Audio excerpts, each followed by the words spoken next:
একটি রুমের ভেতরে 4টি মোমবাতি জ্বলছিল।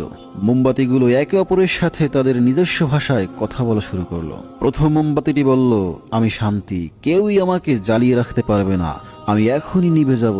এই কথা বলেই সেটি নিভে গেল।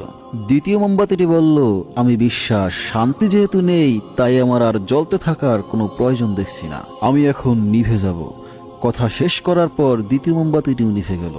এরপরে তৃতীয় মোমবাতিটি বলল, আমি ভালোবাসা, শান্তি এবং বিশ্বাস কেউই নেই, তাই আমারও বেশিক্ষণ জ্বলার মতো শক্তি নেই।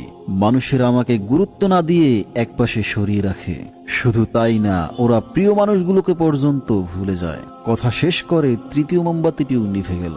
কিছুক্ষণ পরে রুমটির মধ্যে একটি বাচ্চা প্রবেশ করলো। 3টা নিভে যাওয়া মোমবাতির পাশে টিমটিমে জ্বলতে থাকা চতুর্থ মোমবাতিটিকে দেখে বাচ্চাটি সবাইকে প্রশ্ন করলো, তোমরা জ্বলছো না কেন?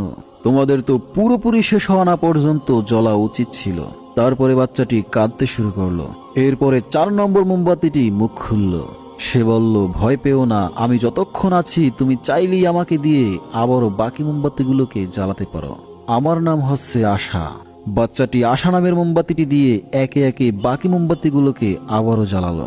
সমস্ত রুমটা আবারও উজ্জ্বল আলোতে আলোকিত হয়ে উঠল।